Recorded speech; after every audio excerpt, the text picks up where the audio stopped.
So let's talk about your beginnings. You, the Bernie Nelson experience started in Alaska, right? And then moved over to Michigan. Is that true? Yeah, my dad was in the Air Force. We were born in the territory. You can do the math on that if you want to. Yeah, that's I why always I'm tell asking. Yeah. I always tell the young kids I wasn't born in the United States, and they say, "Oh, where were you born?" And I say Alaska, and they're like, "Well, that's the United States." I said, "Well, not at the time," and No, they not don't that get it it, wasn't. Yeah. No. So it became statehood in '59. So, uh, but Daddy was, Air Force. We moved down to Michigan, where they were from, Mom and Dad. And I went through high school, then I just hit the road from there right out of high school, and pretty much I never went back. Awesome stuff. I had a feeling it was military involvement, and I love, obviously telling the story behind military stuff because you just never know. I talked to a lady recently who was born in Korea, not North Korea, not South Korea. She was born in Korea.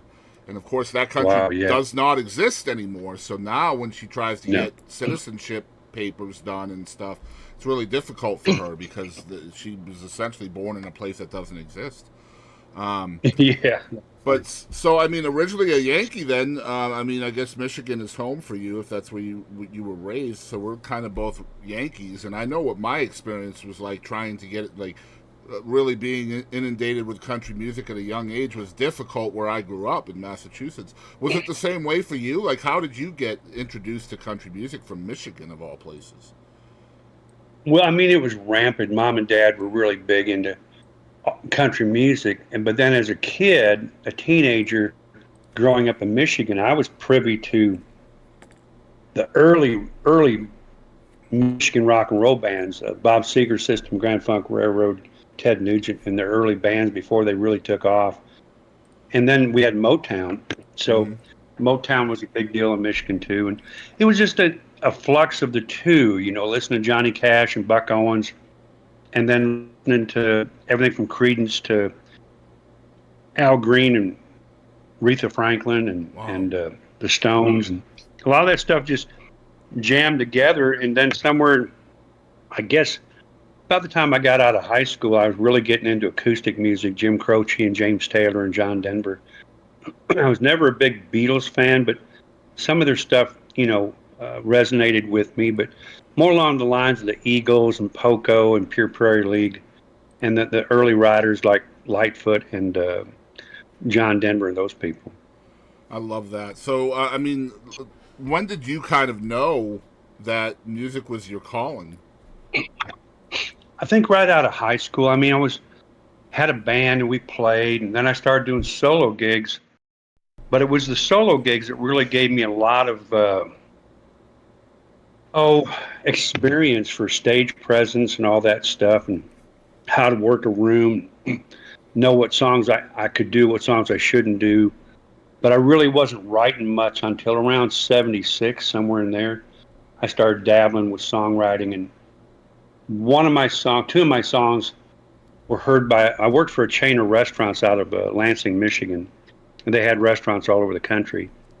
And a friend of mine knew a friend down in Muscle Shoals who he went to school with in Michigan. So he emailed or mailed a cassette down to this guy in Muscle Shoals who would go on to be a Hall of Fame writer and legendary writer.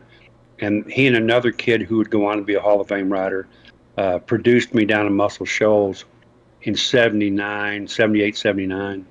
Mac McAnally and Robert Byrne. Mm. They wrote like two dozen roses, and Robert Byrne wrote Stranger in My House and all the Earl Thomas Conley stuff. Of course, Mac McAnally toured with Jimmy Buffett for 40 years. And Yep. that's my job back where I come from.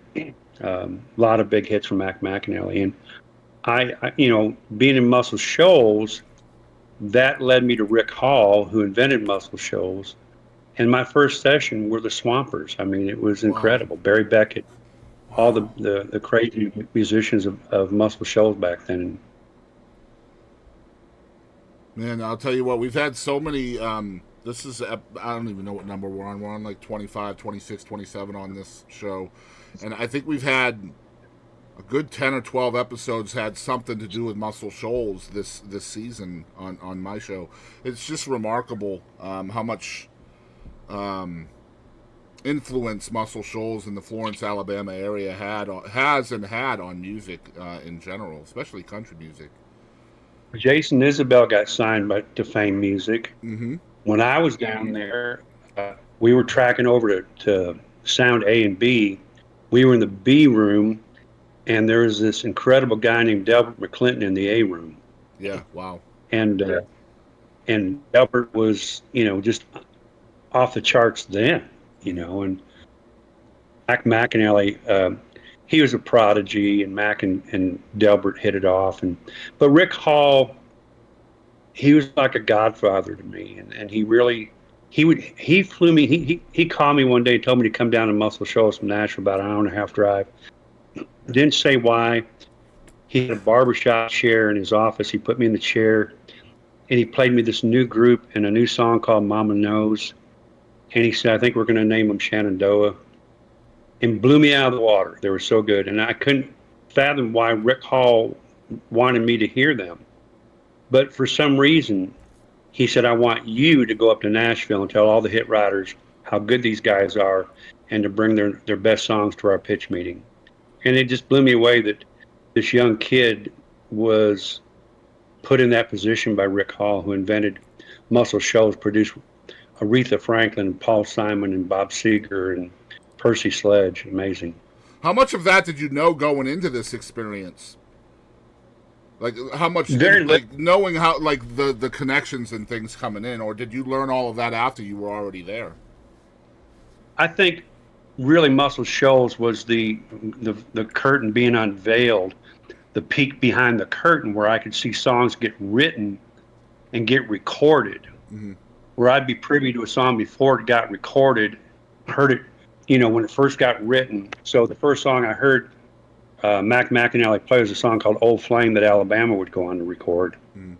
And of course, Robert and Mac were writing stuff, and Robert was on fire, and these guys were writing songs and getting cuts. So I saw the magic, and that opened the doors for me in Nashville. Mac and Robert opened the doors for me in Nashville, and I ended up signing with a company called MCA Music, ran by Jerry Crutchfield, that produced Lee Greenwood, Tanya Tucker, and the Oak Ridge Boys, amongst others. And it was a small writing house, but it had Dave Loggins, Please Come to Boston, Don Schlitz, The Gambler, Golly. and Russell Smith from The Amazing Rhythm Aces, Third Rate Romance. And my first co-writer was Russell Smith. My first co-write song got recorded the next day by Bobby Baird.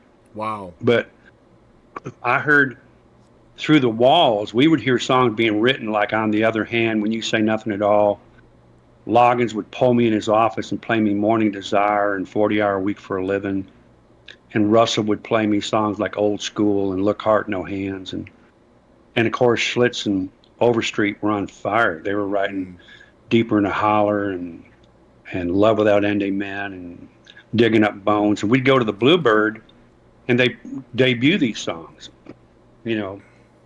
But when I got to Nashville in '84, country music was much like it's been for the last 7-8 years, kind of taboo. And now it's come back around to country music again. And my publishers were telling me I was writing songs that were too country.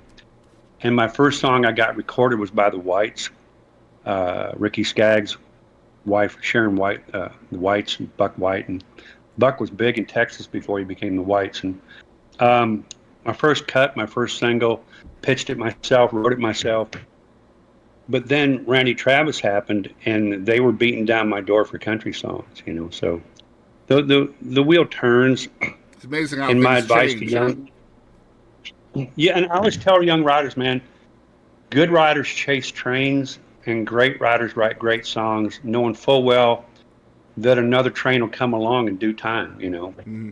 And I've seen that happen with some of my young friends who they stayed in Nashville through the whole bro country scene, and they weathered it out, and they wrote great songs. And 7 years later, for example, my buddy Matt Rogers wrote a song 7 years before it got cut, but he won a Grammy with a song called Till You Can't for Cody Johnson. Mm-hmm.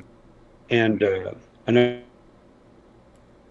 he weathered the storm, but he wrote a song called Girl Going Nowhere with Ashley McBride. And those guys are both on fire now, writing great songs, and I get to write with those guys now in Nashville, and we get to write country music, so it's pretty cool. So